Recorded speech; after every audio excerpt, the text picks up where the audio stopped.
What's going on, guys? So I wanted to talk about the Shadow series. Now, you might be saying, series, has it been confirmed yet? It has not. But there were comments from Jeff Fowler basically saying that he thinks a Shadow spinoff like Knuckles would be happen if this movie was successful. Well, the movie has been very successful. And I personally think that the Shadow series will take place between Sonic 3 and Sonic 4 and will be released as such. So here's what I think is going to happen. First of all, let's talk about it. Before we get into the story, let's talk about how it's going to be released. Now, part of why I say it's a series is the nature of the story. There's so much ground to cover with this series potentially. Of course, they could simplify it a lot, but I think they're going to actually add to the lore. I think it's going to be less filler. Like the Knuckles show felt very filler.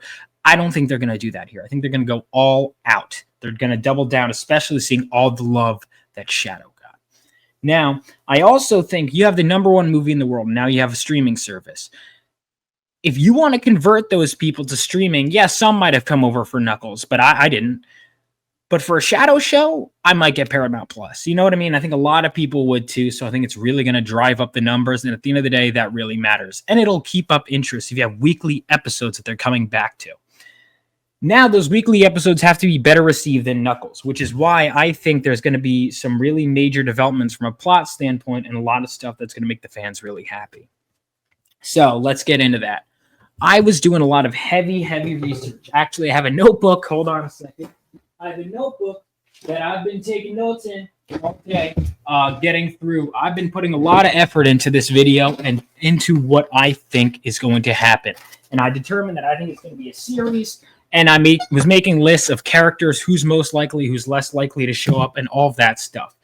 Part of my research, of course, was I went and I watched all the cutscenes finally for Shadow the Hedgehog, at least a lot. There's so many branching pathways. Who knows? I might not have even watched them all just by watching like an hour and a half or so worth of cutscenes. But I do know this, and I learned this like 10 minutes into watching them. There's no way in hell they're adapting that game. At least not one-to-one. They'll take elements. But oh my God, they're not adapting that game. They're not adapting that Shadow. So this is one of the things where I think the Fowlerverse, the movieverse, is going to make a big adjustment from the source material and improve on it. They're receptive to fans, and they have so far been mining the gold. You know, they did the first Sonic, Sonic 3, Sonic Adventure 2, and then the reception among a lot of fans, even though I was introduced post-Adventure 2, I still agree with this, is that Shadow really hasn't been the same. They didn't know what to do with him post Sonic Adventure 2. Well, now we're seeing because Sonic 3 was Sonic Adventure 2, now we're seeing a Shadow like that. So they have the chance to try again and get his arc right this time. So what are they not going to do? Well, they're not going to do I don't have my memory. Who am I? Overly edgelord. Like they decided to make him overly edgy, like Shadow the Hedgehog game, because it was almost like they took the memory thing and made him kind of like a clean slate where it's, I don't know who I am. I could be evil. I could be good. Oh, the Black Doom is influencing me. Like, we're not doing that. We're not doing that. You know, it was some of the lines were so cringy. The drop off in writing quality for that character really is huge, but I don't see them going that direction. Okay, so where do I see them going? Well, I think they're going to pull from a lot of lore from different games, a bunch of different stuff, even some Sonic X stuff potentially. But I don't think they're going to adapt any one game. Here's what I think. So let's think about it. Where are they going to take it as opposed to the games? Knuckles. So based on that one end credit scene, we can determine this. A lot of people think he crashed on another planet. At first, I was thinking maybe teleported to one, but looking at it again, I don't think so. I think he's back on Earth somewhere. Now, I know he initially crashed in Oklahoma, and maybe he crash landed back there. It's hard to tell, but I think he crash landed on Earth when he goes to pick back up the inhibitor ring and put it back on. And I think, what can we deduce from that, and what can we deduce from the story, where things are going and where we've been? So let's start with that. I think that Shadow right now is in a spot in his life where, okay, so he doesn't want to blow up the Earth, but that doesn't mean he's happy with Gun. He also doesn't know who he is. So I do think there's going to be elements, like I said, elements of who am I, whatever, but not in the cringy way that it was done in the Shadow the Hedgehog game, more in the, I want to know more about my past. I want to know my purpose in life. And also, Gunn still trapped him for 50 years. They still killed Maria. So, yeah, he might not have wanted to blow up the planet, but that doesn't mean that they're all forgiven, right? That everyone gets to walk away scot-free. There's still got to be some anger. And Shadow, I think, is going to have to be adjusting to his new life. He puts on the inhibitor ring, I think, almost to show, maybe symbolically, maybe I'm reading too much into it, but not just because it's his default state, but almost to show he's not going on a rampage right now. And I think one of the things that he's going to be thinking, right, because we have to understand the character's mindset, is he's going to kind of think, I want to know more about my past. I want to find my purpose going forward. I'm alone in the world, but there's one other person that I think either he will seek out or he'll run into, or this guy will seek him out, and that is Agent Stone, because both of them lost the Robotniks. You got to think, Shadow lost Maria, Shadow lost, in more ways than one, Gerald Robotnik. Gerald Robotnik lost his mind, and also he just lost Gerald Robotnik. So, and likewise, you have Agent Stone, who I think is going to be our main human companion for this series.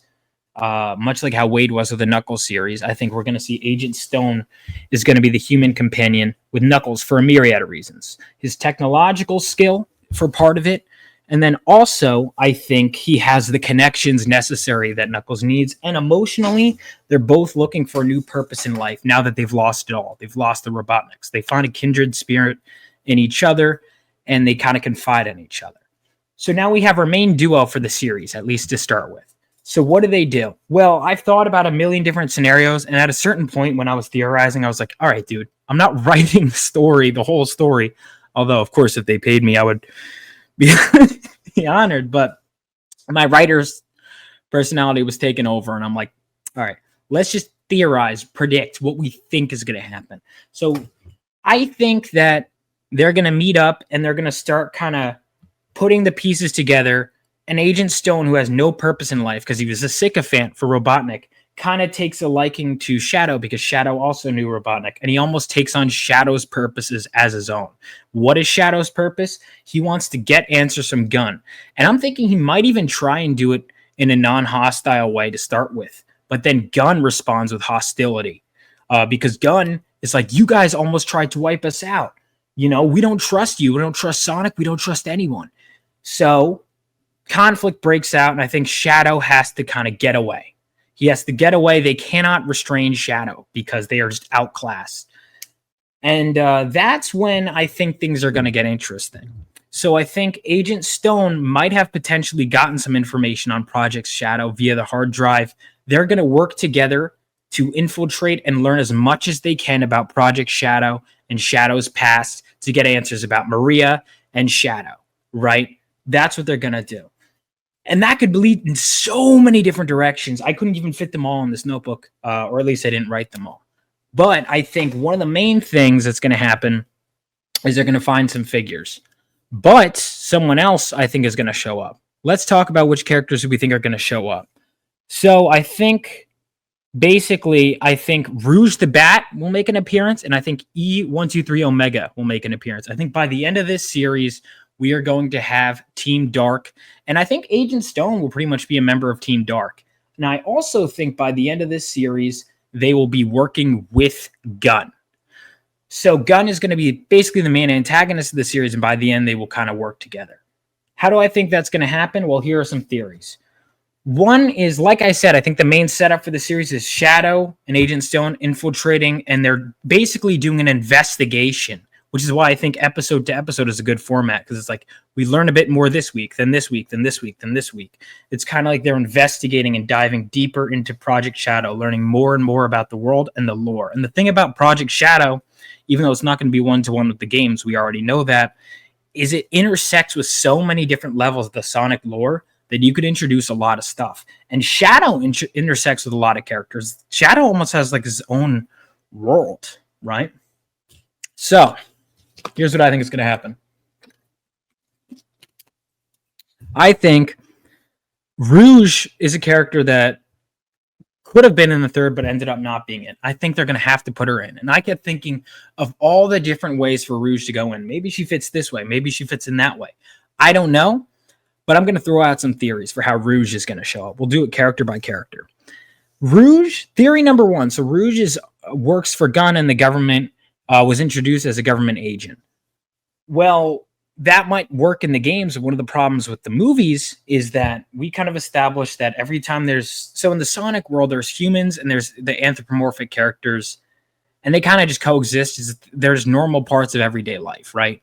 So Rouge working for the government, it's like, yeah, whatever. But in the movies, that's different because every time an anthropomorphic character is introduced, we show that it's a big deal. But this is where Sonic 3 changes things. And the Knuckles show, even to its credit, referenced an alien in 1974, which could have that interrupted a tournament, which could have been Shadow or a different character, but we can get into that. Point is, aliens have been in this world before. Gunn was already established and ready to take out Sonic. And now, with Shadow being introduced, and we established that he was there 50 years earlier, we know that prior to Sonic, there have been anthropomorphic characters landed on Earth. What if Shadow wasn't the only one? What if Shadow wasn't the only one that was sealed away? Here's one of my theories. One of my theories is that Rouge came to Earth a long time ago because we know the Master Emerald was stored there. What if Rouge came to Earth at one point looking for the Master Emeralds and was sealed away by Gunn? Or what if she could have been come to Earth for a bunch of reasons, but she's a jewel thief. And what if so she was sealed away? One of my theories for why she was sealed away is that maybe Rouge is working with the government as a spy at some point in, say, the 70s, right? Then the Shadow incident happens, and suddenly they're like, nope, we can't trust aliens anymore. And after all of her time in service, they put her away. But now that Shadow's out again, and they failed to get Shadow the first time, they unfreeze her, and they're like, hey, we have a mission for you in exchange for your freedom. You have to go pretend to be Shadow's friend. And then it's later on revealed it's a double cross. So one of my theories is that basically after Shadow escapes, Rouge tells her backstory. It's like, I escaped from them to come find you. And then later on it's revealed it was a double cross. They actually set her free so she could betray them. It's a whole thing. I think Rouge could do a lot of double crossing, or she could potentially, another version is that maybe when they're doing all their investigating and they're searching for Project Shadow, they find out about adjacent stories and they find Rouge in a test tube, kind of the reverse of Sonic Heroes, where Shadow finds Rouge. Either which way, their dynamic is going to be, I think Rouge is more playful, more fun. There's going to be some kind of double crossing involved, I think. But Rouge, I think, is going to grow an affection towards Shadow, even if not romantic, just they kind of grow on each other. Because Rouge, yeah, she has this sassy, sultry demeanor, but I think should also kind of break Shadow down. And I think they're going to form a genuine bond, like we've seen in the games. They'll have genuine moments. I think it could be really interesting if Rouge is almost supposed to betray Shadow, but then she hears about his past and sees him investigating Maria and hears him talk about it, and she gets second thoughts, and she's like supposed to lead him into a trap or something and ends up double crossing the agents to get him out of the trap or something like that. That could be really cool. Point is, I think we're going to really see those two develop a genuine friendship. I think Rouge is going to be a big character. I also think Rouge being part of Team Shadow, part of why I think she'd be the first after, Agent Stone and Shadow, could be because she, like in Sonic Heroes, the first scene we see her in, she's infiltrating. She goes in and finds Shadow in a test tube. Again, it could almost be reversed in that, but the point is she could get them into facilities. She's stealthy. She's good at stealing stuff. I think almost like heist kind of dynamics could be fun with Rouge, Shadow getting in and out of places, Stone being their tech support, and then, of course, their muscle who they'll meet, Omega. So, how do I think Omega is going to get introduced? Well, he's a robot, so there's like a million different options. Now, in the games, when Team Dark are all first introduced, it is like Shadow is there, and then Omega wakes up, and he starts shooting at Shadow. It's kind of hectic, it's kind of crazy, but basically, you learn that Omega was a robot who's created by Eggman, but who's now pissed at Eggman. because he was turned off or left or sealed away, and now he wants to destroy Eggman. It could be something else. I think there's a few options for Omega. I think Omega could be just a robot sent by Gunn, and or sealed away by Gunn, and then is one of the secret projects that they find. Hell, he could even be the one guarding Rouge. That's one of the things. Or Omega, if you see the ending of Sonic the Hedgehog 3, they fight a lot of robots, and some of them look similar to Omega, which I think would make them Gerald's designs, right? So what if Shadow and Agent Stone go back to the base, and they're like looking, and they find Shadows. They find like some of Gerald's old creations, and one of them is a robot who's pissed, and they're like, Gerald Robotnik rejected me. He locked me down here. Must destroy. And they're like, whoa, whoa, we hate Gerald Robotnik too. We just killed him. Like, really? It could almost be something like that. It's like, oh, okay. And they kind of become friends. They're like, oh, yeah, you also hate that guy? Fine. Or he could be a gun drone that I think whoever he was created by, he kind of grew to hate that person. Or it could even be that he was an unfinished Eggman design that is finished by Stone. And then he comes alive. And actually, one of the things I thought of, because Omega has to have a drive from the beginning, like a hatred, because that's kind of part of his passion, is what if he goes up and he's like, I hate Gunn, I hate Jared Robotnik, whatever. And he's like, why does he feel these things? And there could almost be a comedic moment where you see he's listening to Stone as he's being created, and Stone's giving just talking to himself about Gunn or Gerald. And it's kind of like Omega internalizes that. There's a bunch of different ways we can go. I'm spewing, but the point I'm making is that I do think Omega is going to be basically bonding with Shadow over a shared enemy from the beginning. And I think despite the fact that these are Team Dark, there's a lot of comedic potential, right? Like Omega being the very much kind of, how do I put it? Like kind of the very blunt, we must destroy him. We have a mission. Like that's fun. Then Shadow kind of brooding. You have the sycophant Stone, who could kind of be the straight man almost, which I think is good. He could be the straight man a bit with Shadow too. And then Rouge would kind of be like the glue that holds them together, which is why I feel like, yeah, maybe she might be there to double cross, but I think eventually she would kind of take on a motherly role, kind of like she does in the game. Like she's the smooth talker, and she could smooth out, like Shadow and Omega are about to kill each other when they first meet, and she puts them both and then makes a team out of them. I think Rouge is going to really do that. Even just funny moments I would think of would be like Rouge could be flirting with Shadow, and then Agent Stone could be like, yeah, so are you interested? He's like, I'm only interested in vengeance, or something like that. Like, Shadow could be so mission driven and whatever. But now let's go to the core. So we have basically, I think the setup for the series is Stone and Team Dark are investigating Project Shadow. Now, what do they find? They could find a number of different things. I've been looking into the Sonic lore, everything from research about Chaos, like Chaos's name could come up, but I think that's a bit of a stretch. Black Doom. There's tons of different directions you could go. You could even say that there were other test subjects besides Shadow, and they could be characters in the series. So, some of them are shots in the dark, but I'm going to say it. I think, so thematically, let's talk about where the series starts and where it will end. I think, so Shadow wants to learn more about his past, get justice for Maria, and really find a purpose in life and be a master of his destiny. So I think he wants to find his past and find his true purpose and why he was created, right? Who was he before he crashed to Earth? I think by the end of this series, he will finally get that answer. And I think there will be like a whole lore dump possibly by Black Doom. Somehow he gets to Black Doom at the end. Black Doom's like, yes, I created you. And we could even learn more about the hedgehogs, like, there were hedgehogs infused with quill and energy throughout the cosmos, and I wanted to create the ultimate life form.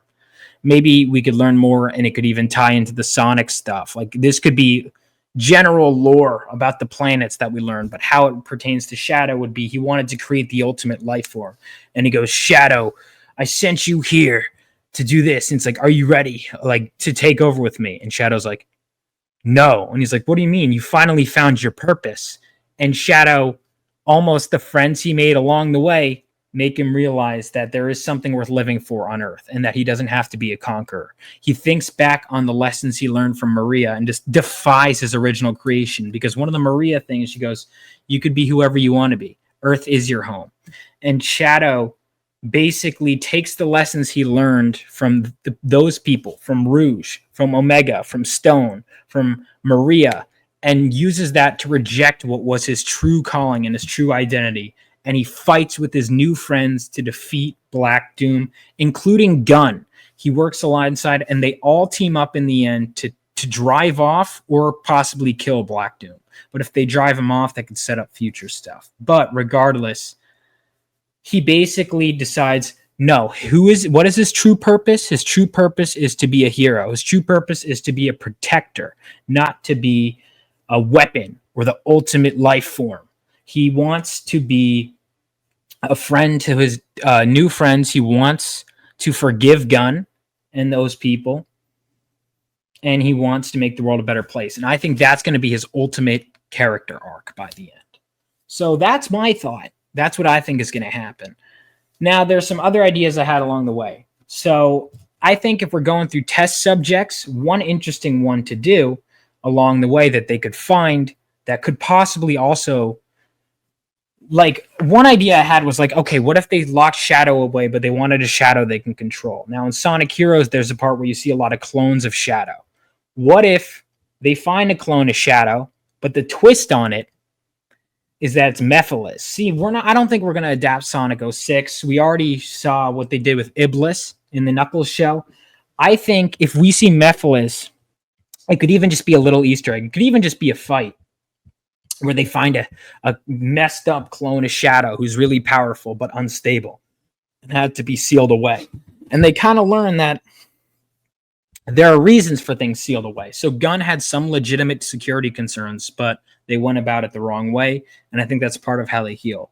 Is Gunn is like, he should have been kept away. You released him. Now we have to defeat him. So hell, Mephiles could even be the main villain of the series by the end. I don't know. But I think one possibility would be that they accidentally free this Shadow clone, this corrupt Shadow clone, that they sealed away for a reason. In trying to, we'll free him. Nope. Turns out Mephiles was stored away for a reason. So while they might have unjustly stored away Shadow, they were just in storing away and even creating Mephiles. So I think they could defeat Mephiles. That could be one thing. So Mephiles could even be the final boss, or he could just be like a little fight they have along the way to Black Doom. Either way, I think that's a possibility that Mephiles, like, that's what Shadow, Mephiles could almost be like what Shadow could have become if he was bad, and it could be a cause for reflection. I think there's so many ways that can go through this series, but the one thing I'm most confident about is that we're going to learn more about Project Shadow, and that we're going to see some kind of final boss of some kind. Hell, they could even just be fighting Gunn characters, but I think Black Doom or Mephiles are possibilities. But I think that we're going to see Team Dark, Rouge the Bat especially, has been so requested. E123 Omega, I feel like, is a really easy one to incorporate. He's a robot. There's a million different ways.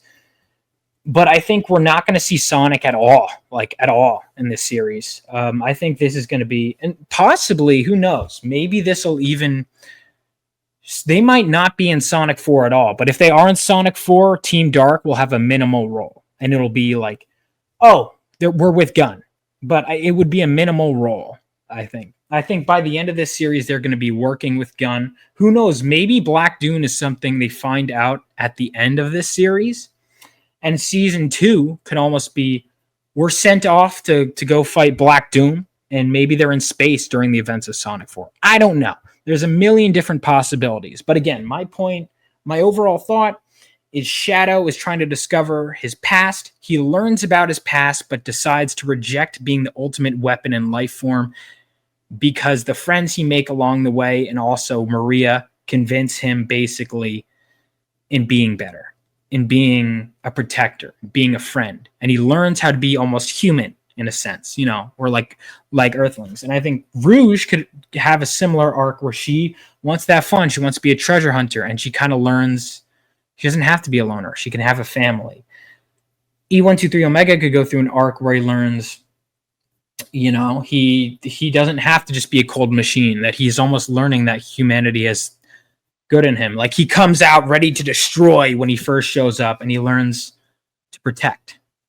Agent Stone is a sycophant for Eggman. Now he has no purpose in life. And he learns to have a family again. He learns that he has value on his own. I think this is, oh my God, this. Now I'm nervous. It doesn't live up to these expectations, but I think there's so much potential for this series. Paramount, feel free to hire me. Of course, I did major in screenwriting. But what do you guys think? What do you expect to see? I'm probably throwing way too much at the wall. I would love if it was more than 6 episodes. It was 10 episodes, but I think it being a series where they're investigating Project Shadow, and along the way they're learning more about themselves and about each other and about the world and facing new threats is a great structure to the series. I think this is going to be something stellar, even if it ends up being something much simpler than this. But these are some of my predictions. Like I said, I think the lock's in. I think Agent Stone definitely. Oh my God, I didn't even mention her name, but God, what is her name? Director. What is it? Hold on, I wrote it down. Director Rockwell, who is, of course. Why am I blanking on her name? I've seen her in a million times. Hold on. God damn it. I've seen her in Breaking. Why am I blanking? Kristen Ritter. God, I didn't even finish typing. I remember that. Kristen Ritter's character, I think, will be a main villain in this series. I forgot to mention that with Gunn, but yeah, she barely did anything in Sonic 3, but I think she's going to have a bigger role in the next one. People theorize that she might be like, Topaz in Sonic X. I think that's possible. There could have been a Topaz even in the past with Rouge. I think, that, what was I going to say? I think that Rouge might even find her human companion, someone similar to Topaz, and it might even be Director Rockwell.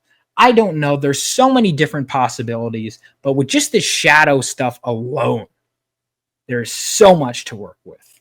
And I'm excited. I'm very much excited. Hell, I don't remember who has the Chaos Emeralds by the end of Sonic 3, but if Shadow has them, that could be all the more reason for Rouge to come knocking.